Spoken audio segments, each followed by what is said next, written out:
And a very pleasant good evening, everyone, and welcome to a homecoming edition of JMU Sound Off. As always, I am Jonathan McNamara coming to you from Richmond, Virginia, as the Dukes move to 6-2 and achieve bowl eligibility with a 32-15 win over Southern Miss in front of a crowd of 25,000 plus in Harrisonburg, Virginia, at Bridgeford Stadium. We're going to get to all the action, break down yesterday's win, also talk about the homecoming festivities. A great day for anybody with purple blood in Harrisonburg. Got a chance to see some old faces, Ben DiNucci in the house, doing some great work at the tailgates, just interacting with his new hats and True Brand and some of the other partners that were in the space. So a really, really great day up in Harrisonburg. We're going to get to all that today. But we want to start off, as we always do, thanking our sponsors first. The Montpelier Collective. I got a chance to be on the sidelines yesterday covering the Coach for a Day raffle winning campaign.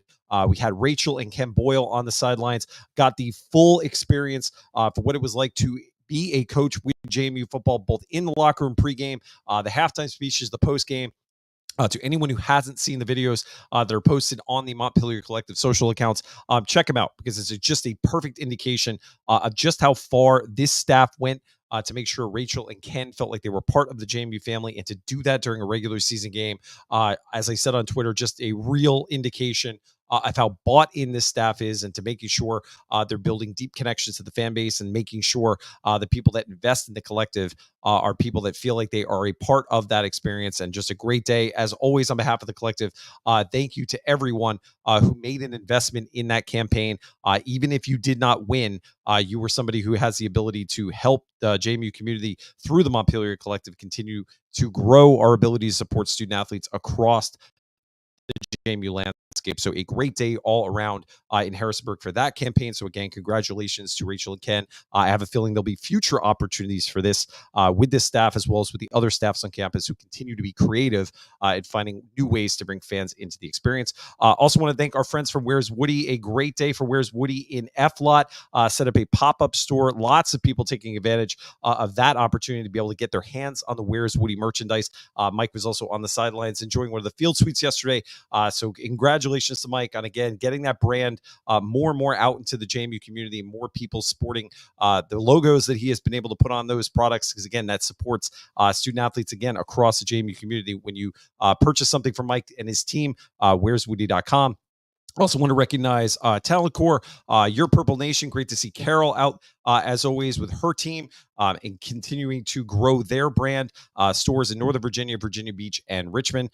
Big opportunity with the holidays coming up to get some great gifts for the JMU in your life. YourPurpleNation.com, as well as Shoker Enterprises. Good to see Joe on the sidelines yesterday as well. Joe always cheering loud for the Dukes. So thank you to Shoker Enterprises for the support.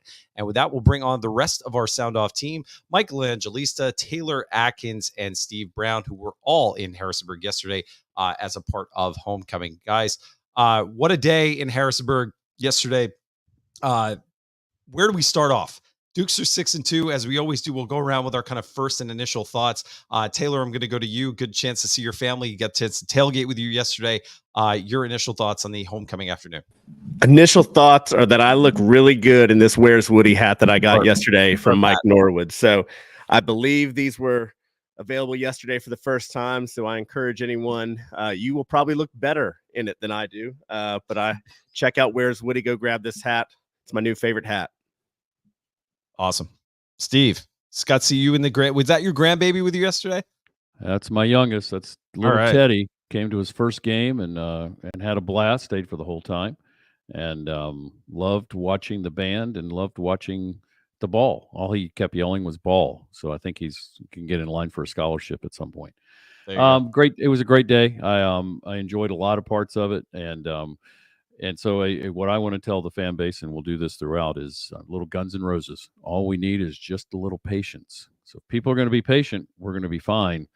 And people can slow down on calling for everybody's heads out there. We're perfectly fine at 6-2.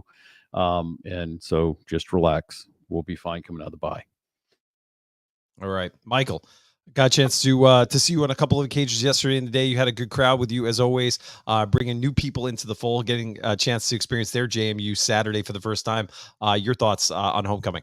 Yeah, exactly. I was going to say I've got 2 points. I think number one, I've had a couple of newcomers, two of them being Chapel Hill alums, as well as a friend from out of town that frequents to UF games, Miami games, Dolphin games, and she was very much all three of them were taken aback of sort of the atmosphere and the culture and what we do at James Madison. They love the streamers that we didn't tell them about it, and they were like, "Oh my gosh, what's going on?" And the pageantry of it all, they were definitely blown away, which was great to hear. But yeah, it's always a great day in the Valley, great day in Harrisonburg. Number two, some fun news. We had some official visits yesterday, and we saw Michael Scott from Pennsylvania, 3-star wide receiver, former Arizona State commit, actually commit to the Dukes this evening. I believe he was on his official visit yesterday. Not the Michael Scott from Dunder Mifflin, but the Michael Scott from Dallastown, Pennsylvania, I believe. We beat out a number of Big 12 and SEC offers. So 5'9", 160, really fast, quick twitch receiver. So obviously the win helped on and off the field for sure. Awesome. Well, guys, before we get to our roundtable discussion on the broader part of homecoming, we're going to bring in our guest who we always have on now each and every week to break it down. Somebody who was also in Harrisonburg yesterday, getting a chance to experience all the action. Coach Mickey Matthews. Mickey, welcome to the show. Mickey, a game yesterday that started off a little slow for JMU on offense.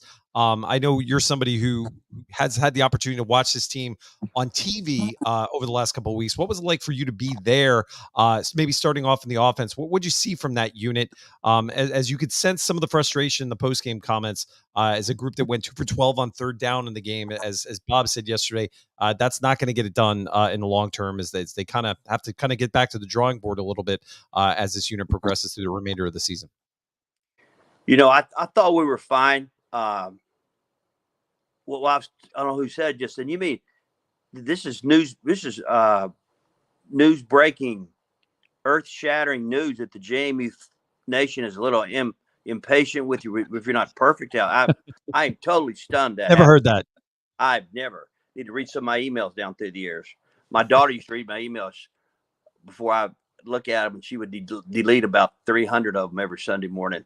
But no, I thought we were fine. I didn't think Southern Miss was very good. They've been through a lot down there this week, firing their coach, and I don't know what new plays they put in there or anything, but I thought Southern Miss kids played hard. You can't forget this, JMU Nation. The other team gives scholarships too. It's not like when you play anyone like Georgia State. The fans anticipate that the App States and the Coastal Carolina people are, that they're going to be good. But these other teams they have 85 kids on scholarship. They're going to have some players. And no matter what you think, well, we should blow these guys out and, be eating plain M&Ms at the half. College football doesn't work that way, unless they start turning the ball over a lot. And I think offensively it's just going to be a struggle for us this year. I think we're doing a nice job. I really probably the only critique, and I'm sure Bob addresses with his offensive staff, I thought we needed to try to throw the ball down the field a little bit more. But then again, when you make that comment, I don't know what coming into the game what Southern Miss had allowed. You know what I mean? I don't think they're playing a lot of man, a lot of zone. Brought a lot of pressure. When they bring pressure, it's hard to throw the ball down the field because you don't have time to throw the ball. So anyway, but I thought defensively we continue to play really well. The only negative, I thought we need to get more pressure when we rush forward. Being the old defense, I always watch how many guys were rushing. When we brought 4, we didn't get the pressure that we needed to get. I think we're an excellent blitzing team. We get a lot of pressure. The guys dial it up at the right time. There's a good mix. We change rush lanes and make offensive guys pick us up. There's a lot of good things we do with our blitz package. And I thought our secondary was fine. That's the hardest position to coach. One thing, you can't forget this when you coach football, and I've said this many times. Receivers, they'll play 60 plays in a game. They can make 58 bad plays and have 2 good plays, and all the fans remember the 2 good plays. They don't remember the others because they don't know. And defensive backs can do just the opposite. The only thing the fans remember is the 2 bad plays they had, not the 58 good plays. So it's defensive backfield is very hard to play. you're out on an island, and I thought our secondary played pretty well. I really, they're never going to be as good as you want them to, either me or Bob or any of the second defensive coaches. But I thought we played pretty well in the secondary. It wasn't bad because I thought Southern Miss had some skilled kids on offense that could get down the field. Coach, I think you hit it right on the head. I think we did a good job mixing up in the pressure game with blitzes. I think we had 3.5 sacks come from the linebacker and defensive backfield. But I'll give you a chance to kind of prop up one of your former players, Sam Daniels. His defense line group had 6.5 sacks on Saturday. And we had a lot of young guys kind of step in. We had some folks banged up up front. We had some freshmen really step up. I think Michael McMullen had 2 sacks, who's a redshirt freshman. Dangoy's had I think a sack or 2 as well, another redshirt freshman. Tell us a little bit about the performance up front, and maybe you can talk about like the impact of Sam Daniels, who played for you, I think in 2008, I believe he graduated. It seemed like yesterday he was playing. Sam was a terrific player for us, even a better person. I'm sure he does a great job recruiting for the purple and gold. His blood is purple and gold, so he's going to do a great job of selling. But I thought Sam's guys played good. You always want them to be better, as a coach. When I'd grade the tape with the defensive coaches down at Georgia or JMU or wherever, Marshall, you're grading the tape. You want your defensive linemen to be better. It's very it's the most taxing thing to do in a football game is to rush the passer. That's why you have to rotate defensive linemen all the time. You get so tired. The kids get really exhausted, and Sam does a great job of rotating the guys. But I really thought it was good. We look where we are defensively. We've played pretty well defensively. We're tons of positives. I like the scheme. They mix up their man and zone. It's really about all you can do. Get them. And the best thing we do is this particular staff gets the kids to play really hard. I think we really play hard on defense. I think I agree with you too. I think, for all the feedback we have on the offense, I think we can all agree the defense hasn't probably been in like the best situations throughout the year, and yet they've been very they've been very strong, right? I think all up front. And I think Saturday, they were on the field a lot. It was about 50-50 on time of possession. I think we had a number 3 and outs, but the defensive backfield, I think, played really well. I guess like going into middle of the year, tell us a little bit of like the depth that you'd want to see out of this team, because I think we're seeing a lot of depth, right? We talked a lot about some of the safety depth, the linebacker depth. Is this a time where you really want to see some of the freshmen or maybe sophomores step up and play key roles in these situations? Well, you do. You have guys that the thing it's different now is normally you would have freshmen play better. I remember when we were at Georgia, we had Champ Bailey, and maybe the greatest corner there played the game. He still he struggled to play in the games until the last 3 or 4 games of the season. And we've had some at JMU when I was there that they struggled. So I don't know how many freshmen you have anymore, because all these teams have so many transfers in. So I'm sure the guys that have just joined the program are just feeling comfortable with the calls when the coaches are going to make them. The coaches are learning what the players can do in terms of blitz. You can have a great football player on defense and he cannot blitz. That's not unusual. You can have a great zone corner and he struggles to play man-to-man, and you have to manage that with your calls and your substitutions. So much to it. You have some defensive linemen that are excellent against the run. They're really good gap control guys. But they struggle to rush the passer. So, and vice versa on that. So all those things go with we've played 8 games now, and I'm sure our coaching staff is aware of that in terms of getting those guys in the right spot defensively. Coach, can you talk a little bit about the last two games? The offense has underperformed from some of the other games they've had this season, and yet the defense has continued to put up turnovers and put up some good numbers. Can you talk from a coach's perspective? When as good as our defense is playing, if they're having to be out on the field longer, on the field more frequently, what kind of wear and tear does that put on a defense throughout the game? And does it make as big of a difference as maybe fans would think from a coaching perspective? Yeah, that's a good question. I'm sure Bob does. Good coaches do not allow that. I used to tell our guys that's why you're on scholarship. You're out there when you play defense. You're on scholarship to when the dam starts to break to go out there and stop it, whether it's on the 5-yard line or the 30-yard. It doesn't make any difference. So I think that comes from your mindset with your players. We're not going to worry if we have to go.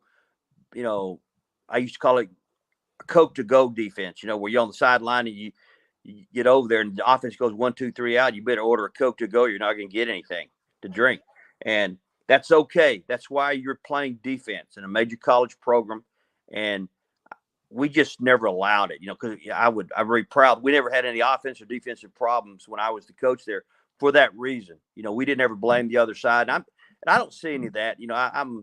I do watch the sideline a lot during the game. You can tell a lot about a football team from looking at the sideline. All our kids are into it. They're playing. And they know. You don't have to tell the kids that we've got two great whatever the situation is. We have a couple of great offensive players and one of them's hurt. They practice against these guys every day. You don't have to tell them the situation they're in on either side of the ball.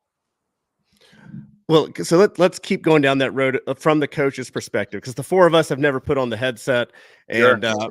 Most of the people that are giving their opinions online have never done so. I'm done. As the only person on here who has done both, kind of just I'm curious your opinion on how big is the gap between what the fan base sees and what they may see as a problem, and what the coaches, know from their role as coaches, living it day in, day out, knowing everything about these kids. And I'm not giving excuses for the team or telling the fans they can't say that. Can you hear me? Can you hear me? We might have lost Mickey. Hello. You went out on me. Are you still there? Can you hear me now? I think he hit a button. All right. Well, this is a live podcast. So for those listening, we're going to have a couple of technical difficulties. We'll get Mickey back here, but I'll kind of toss this to the group and maybe bring Mickey back on when he answers. This is not a critique of fans and what they say, nor is it an excuse for the team. I'm just kind of curious from a coaching perspective. When you see the feedback from the media online, is the gap really as wide as maybe I think it is, or do sometimes the media and the fans have a pretty good feel that echo the coaches echo? I'll toss that out to the group since Mickey's not back on yet. I think it's less than you. What did you want to say, John? I was just going to say, so our audience, Mickey is not in his usual location, so he's at his daughter's house. So we're working through his. Mickey, you back? There he is. I'm back. All right.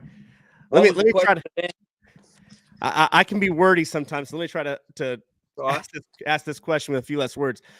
Basically, the sports media, the online community, everyone kind of comes on and gives their feedback after a game. As a coach, do you, when you see that, is it usually pretty spot on to what the coaches are feeling, or is there a pretty wide gap between what the coaches are seeing and what they understand the issues that need to be corrected, and that there's a lot of difference between that and the media? You're asking me if I read the social media comments? Not social media, basically the fan responses to a team, and this is not just to ours, but any team. Is it usually spot on to what the coaches are seeing, or is it usually far off? I guess is the question. Well, the first thing is I never read a word of social media and pertaining to our football team, because I do it for a living. I would go in and tell some guy who's selling cars what he needs to do to sell cars, or sell insurance or whatever, their business is. So I know there's a lot of interest. People, then that's what's great about the great crowds, and people have their comments. But as far as me, I know not really. I think this sounds terrible to say, but 95% of the people do not have a clue what they're talking about. They know a general thing like we're turning the ball over too much. We're giving up too many big plays on offense. We're not getting enough turnover. It's easy to see that stuff, but other than that, I would think those people have a lot. They don't really know what they're talking about. Believe me. would you say it's they understand the what but not the why a lot of times? Well, I just don't think they, like I said a while ago about, you see a receiver. I know one time this happened all the time where I'd go into the press thing after the game. They'd talk to some receiver. Boy, he played great. He did this. He did that. He caught 2 touchdown passes. And I had, because I'm listening to our offensive coaches' headsets during the game, and my son Clayton and Jeff Durden, our offensive coaches, were about to shoot the guy because he was playing so bad. He was running the wrong routes. He didn't adjust. He didn't block anybody. And you go into because he caught 1 touchdown pass or made a good play. I'd go, what game did y'all watch? I'd ask the reporters. Mike Barber, the guy that wrote for the local paper here, now works for the Richmond paper. So a lot of times, unless you know what a kid's being asked of, you don't really know. I think general things fans know. There's no doubt about that. I don't want to be too harmful to those guys. But most time you really don't. You need to. They know if you win or lose. I tell you a great example is we did the 2 of the best coaching jobs on kick. We faked a field goal against Appalachian when we got beat down there. It's the same one, kind of like Brigham Young did. Fans that are listening to this, Brigham Young executed it yesterday on the team they played, Central Florida, I think. And then we had a fake punt against Youngstown one year, and it was great. It's well executed. We called it at the right time. Because we lost those 2 games, no one remembers all that. Both of those tries would have been known forever in JMU lore if we'd have won those games. So really, a lot of times people, they comment whether you win or lose the game, and but I never read one word about it. And I'm sure Bob doesn't either. You're doing it 24 hours a day, and you have forgotten more than any fan would know. And we love the fans, and I think it's great we have their interest, but you have to be really learned. You can tell how guarded I am in my comments when I talk about the guys, because I don't know what the kids are being told. And so I would be careful what you say. You may not know what you're talking about. Yep. But it's the same thing in my business, Chief. When somebody reads a Supreme Court case and they start talking about it, and they come to a courtroom and think they understand what the evidence is that comes into the case, they don't have a clue. They have no clue what they're talking about, but they like to talk about it. In football, it was, and I'll even say this, I'm sounding like I'm being harsh, and I don't want everybody being mad at me.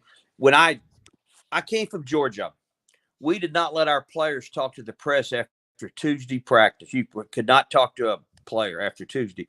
Well, I came to James Madison, and we were not even in the newspaper. They were covering the high schools in Harrisonburg more than our team. So if I didn't give the Richmond paper and the Harrisonburg paper our kids' phone numbers to call up at night for comments, we would have never been in the newspaper. I mean, I certainly schooled our players in talking to a reporter.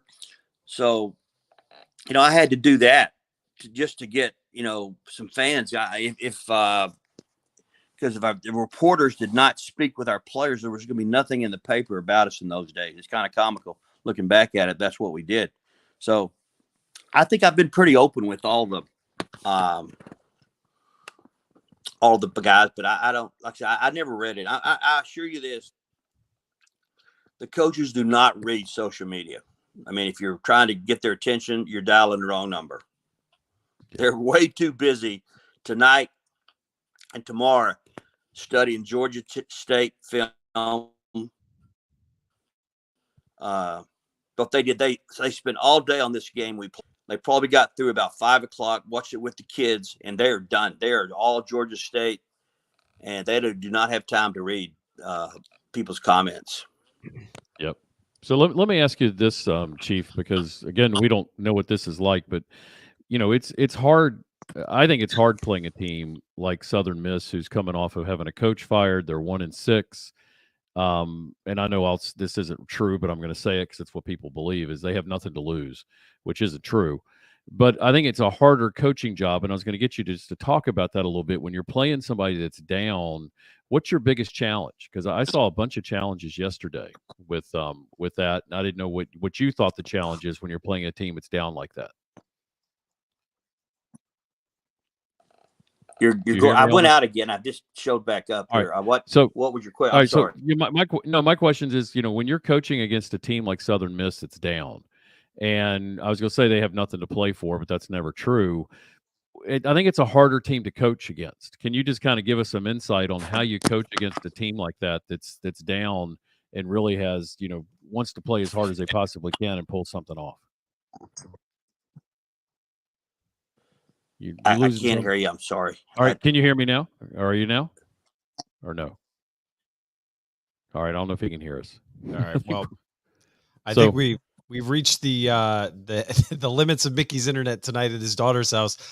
So at this point, we'll probably let Mickey get back to his Sunday. But as always, I think that the lesson for me tonight with Mickey is that the gap maybe is bigger than we all think, and there's so much nuance in any of these types of discussions that it creates an environment where obviously fans are seeing one aspect of the game, but again, the closer you get to it, the more numbers you break down, the more film you break down. You see there are a lot of layers to this and a lot of integrated pieces that lead to either a really good play or a bad play. My takeaway is that his point about a receiver who makes a couple of catches that gets lauded by the fan base that in all reality actually may have had one of the worst games. So you never know how this stuff is interpreted. What I was going to talk about though with him, and what the problem is in coaching this, is when you're down that poorly, as a team like Southern Miss was, they do things that are not logical. And so what we saw yesterday was a lot of taxing of the defense on plays that they logically should not have been running. There were passes that they shouldn't have thrown, and if we're undisciplined, we get beat with that. And I thought yesterday we did a good job being a disciplined defense against a team that did some illogical stuff. And, the average fan's not going to know that. And that's why I wanted him to talk about it, because he's coached against that. And I've talked to him about that before, about how hard it is to coach against a team like that. But we'll move on. We'll go to something else. But I thought that would have been an interesting spin for him to talk about. Yeah. He's trying to get back in, but it doesn't look like he's going to be able to have the bandwidth. But I'm just curious to go maybe roundtable again as we move forward with kind of our group analysis of the game. All of us had a chance to see it again in person. Obviously, Steve, you were there for the last game. Georgia Southern got a chance to see up close and personal the offense.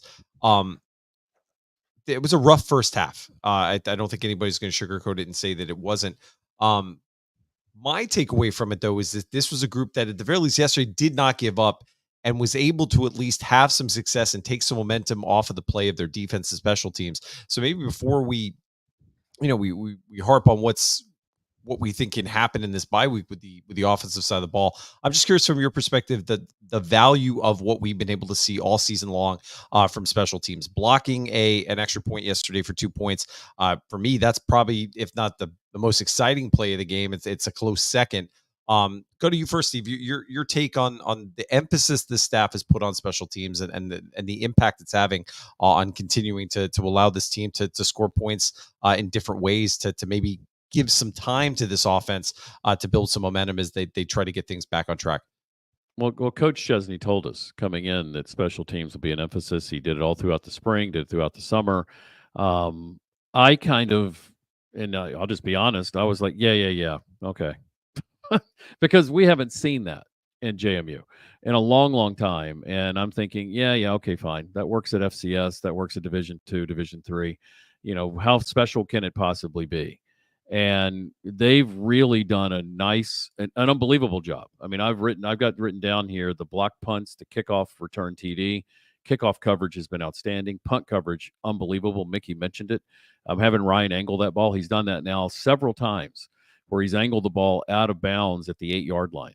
The onside kick that we did at Carolina, the 2-point conversions, the blocked, extra point. It's the emphasis is paying off for this team because it's a spark.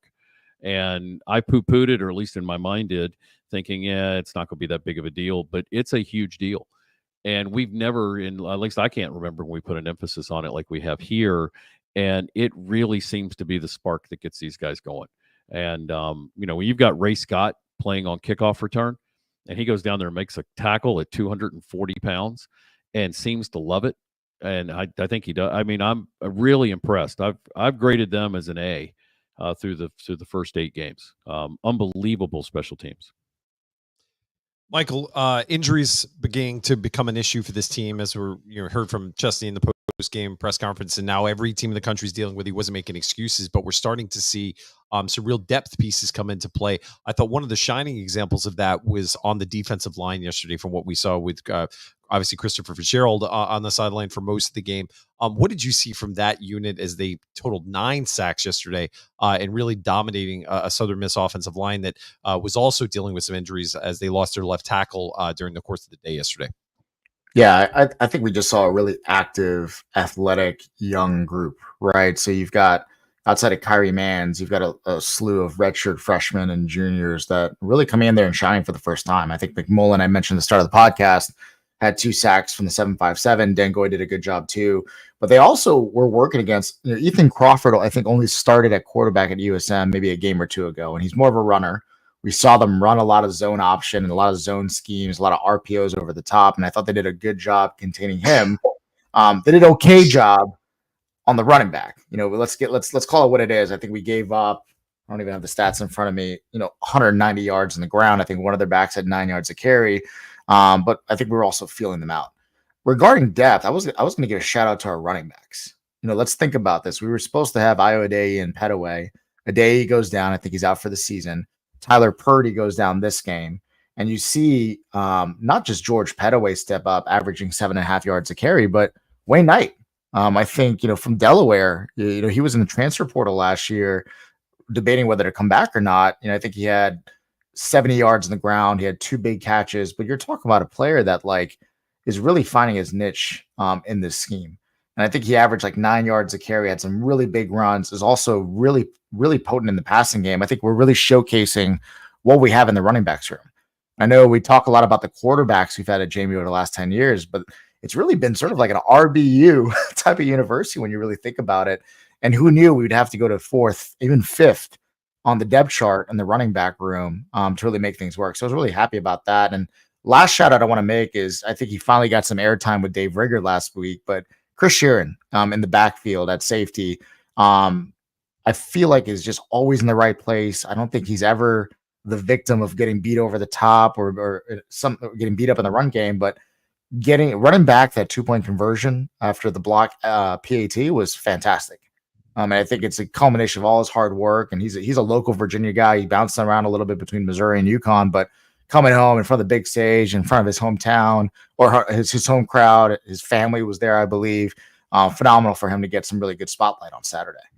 You know what Riggert said to him last week? He said, "I'm going to will you your first interception." So he ends up getting the 2-point run back and recovers the fumble. The other thing I want to just play off what Michael said is this is the first time we've ever been really good 5 deep in the running back room. Mm-hmm. I mean, you go to Joby Mallory is unfreaking believable. And he's number 4 or 5 on the depth chart. So we've never been that deep. When we go back to the Abdullah days and the Carden Johnson and all those guys, we've had 3. Sometimes maybe, but we've never had 5 deep that are this good. So we're really good.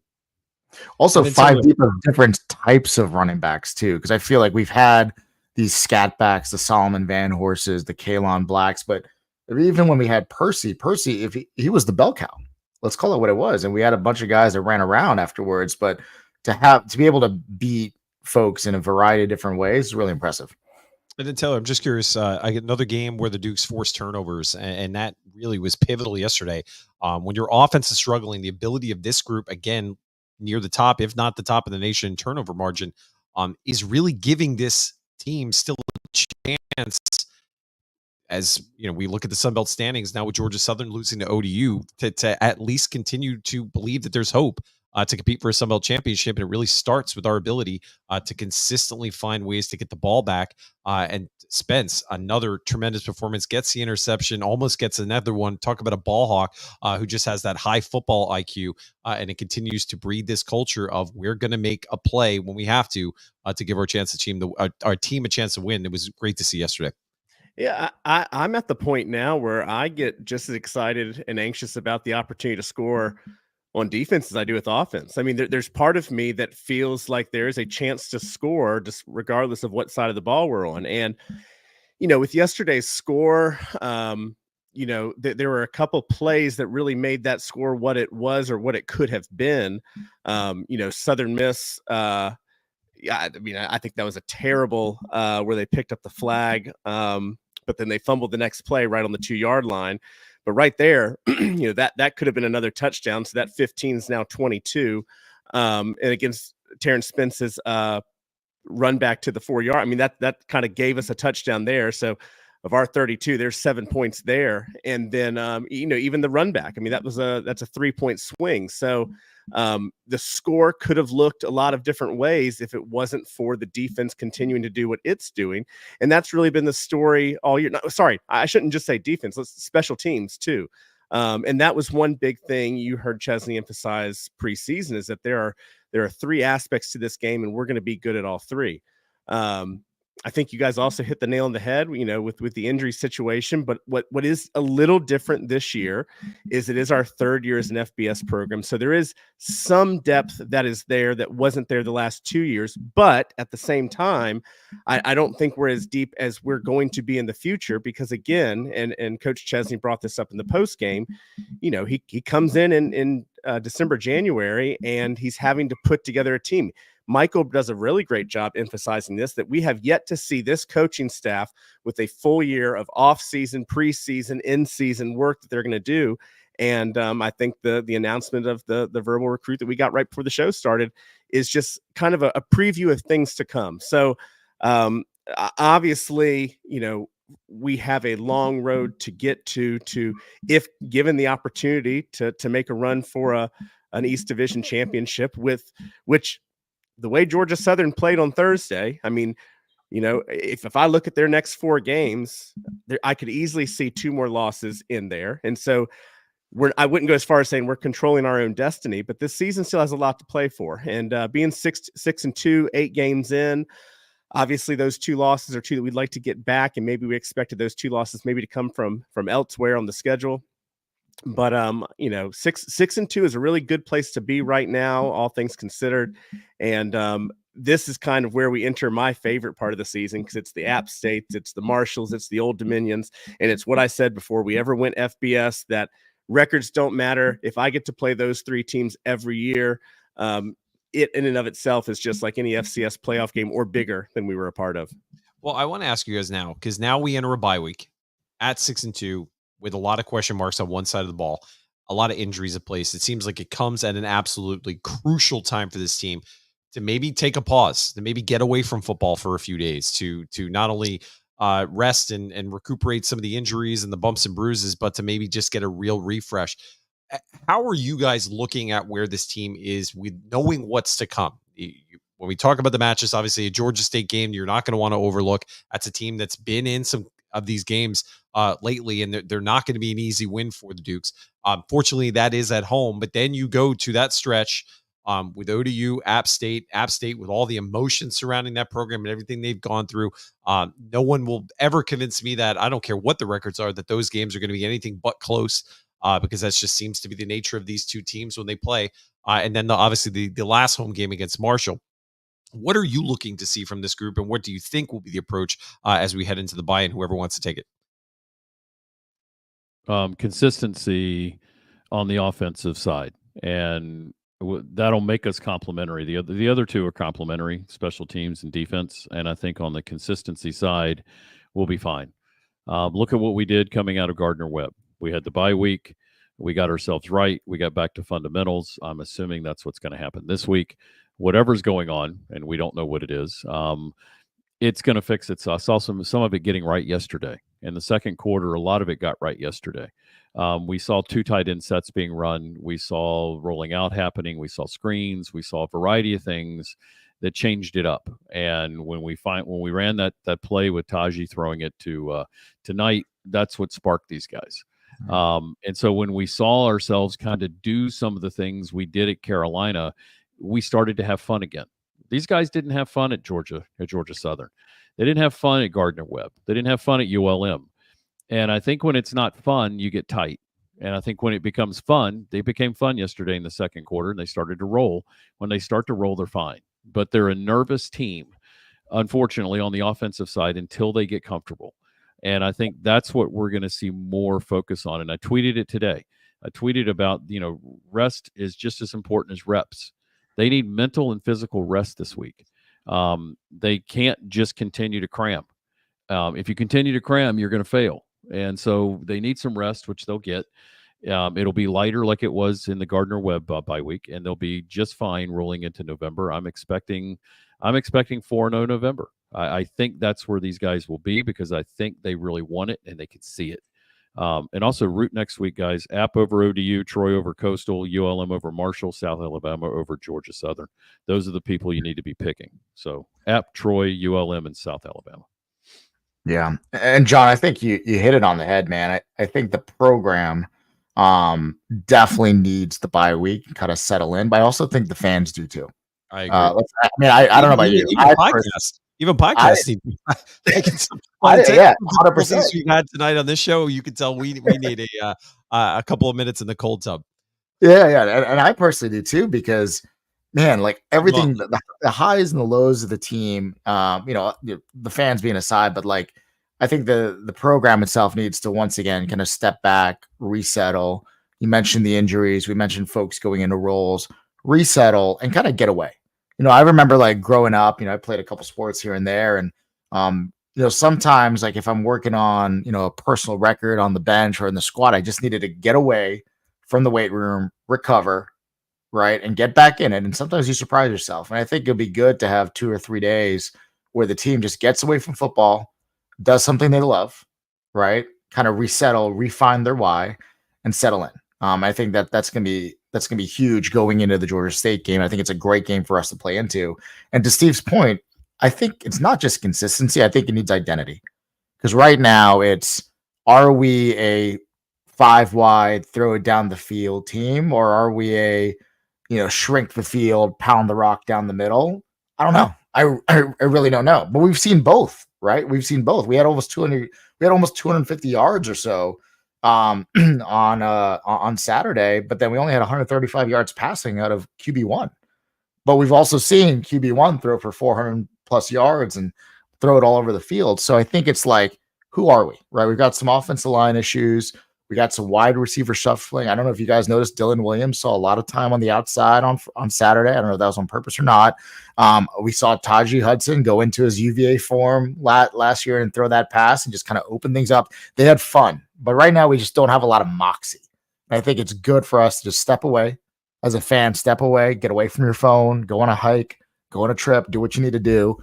Get off the Twitterverse, get off social media and kind of step away as a fan base and kind of reassess here a little bit. But I think finding an identity overall, because we know what our defense is.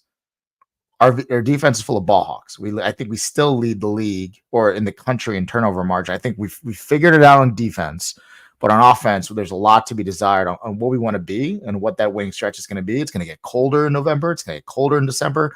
We're going to really figure out, what are we overall? I will say one last thing on going into what's ahead.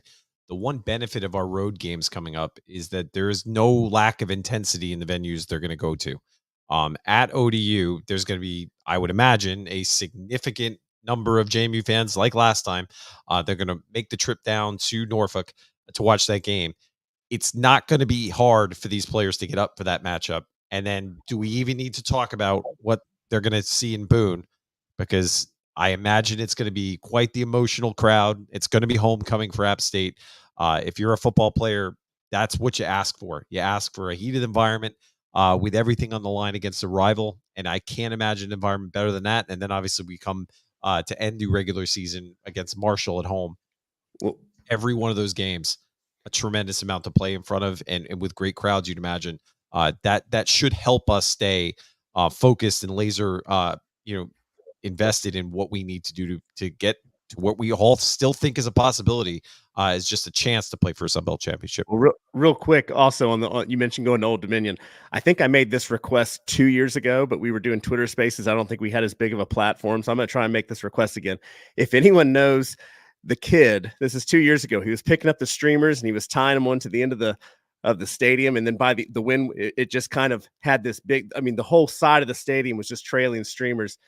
anyone knows who that was, we'd love to get him on the show before Old Dominion week just to give him a little shout out. But that image is still in my head from then.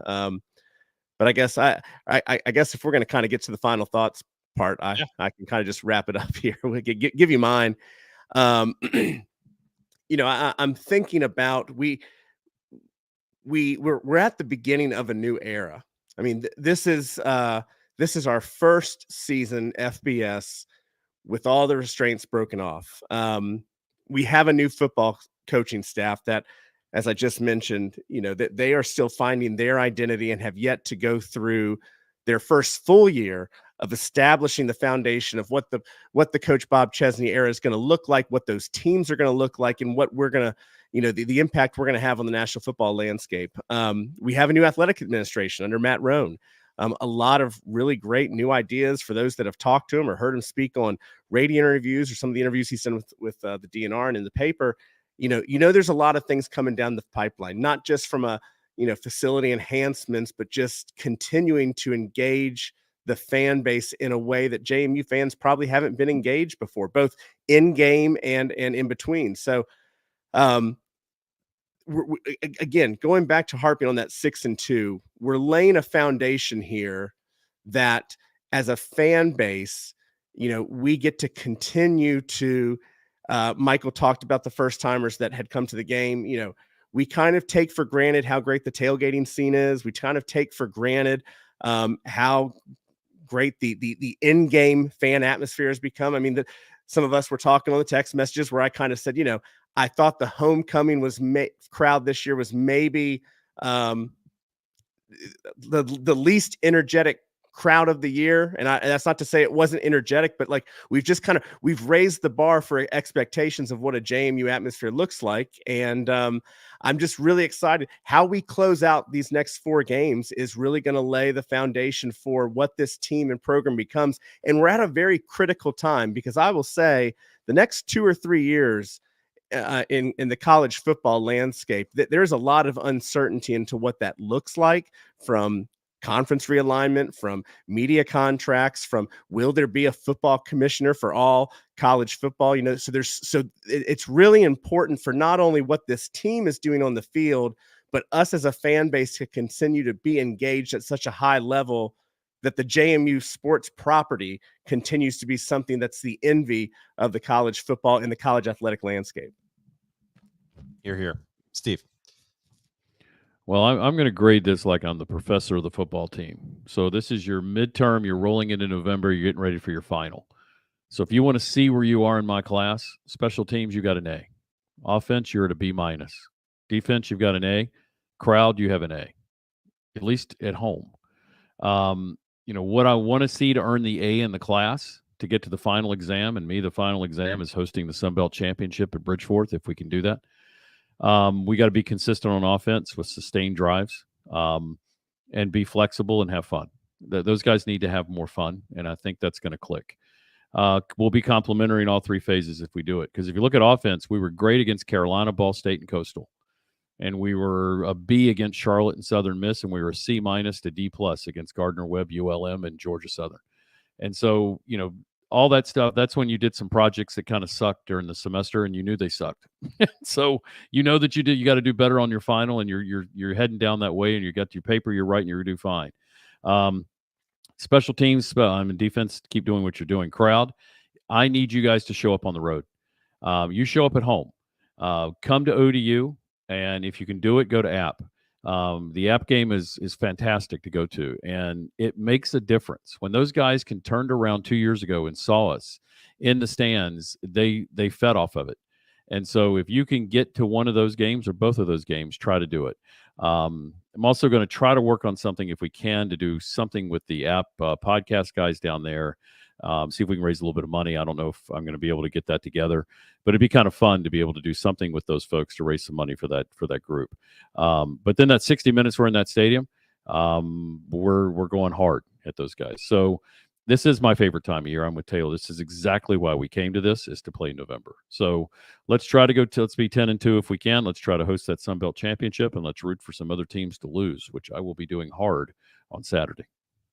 Awesome. My final thoughts, if you're watching live on this podcast and you're looking for a great team to cheer on right now, JMU men's soccer currently tied with WVU. That game's happening in Harrisonburg. So if you're going to tune off from us, put on ESPN Plus. Let's hope men's soccer can get a victory in a huge game for them in Sunbelt action. My other thought I want to point out, the best thing about yesterday, as any homecoming, was not only to see so many people that I knew from my past life at JMU and new friends we've met through this podcast. But I was taken back just how many football alums I saw yesterday in the tailgate, who from every different era of JMU football have just embraced where this program is. That to me is the ultimate sign of a healthy program, is that we continue to see more people coming back to support this program and want to be a part of elevating it, whether that's the Ben DiNucci's and the Harry O'Kelly's of the world, the Brandon and Devin Ravenels, and then obviously the players from the older generations who are investing in this program, helping in the recruiting, helping to drive it forward. That is what homecoming is about, and it was great to see yesterday. That's the when I look back on this weekend, that's outside of the win, is what I'm going to look forward to just being that's awesome to see. And I'm excited because I think this is just the starting point of continued growth in that area as this staff continues to embrace the alumni as well. One programming note, next weekend, we're going to really turn the attention. It's a bye week. We're going to hit pause on football a bit and really focus on the men's and women's basketball seasons that will begin. They're tipping off for both teams on November 4th. So we will have both Preston Spradlin and Shauna Regan will be joining us next Sunday as a part of an extended Montpelier Collective coaches spotlight to get you excited for all the action that's going to take place in the Atlantic Union Bank Center.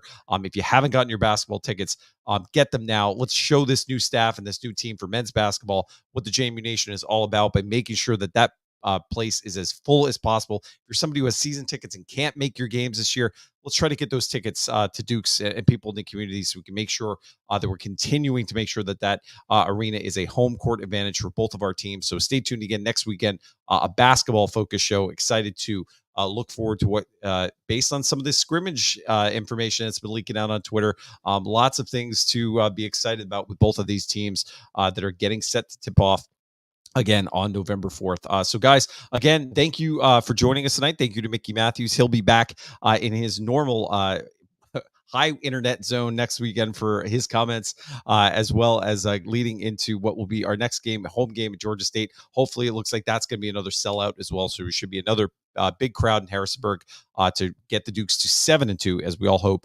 as we move into the month of November. And with that, thanks to our fans for listening. Thanks to everyone who stopped by. On behalf of our sponsors, the Montpelier Collective, Where's Woody, Talent Core, Your Purple Nation, Joker Enterprises, good night and go Dukes.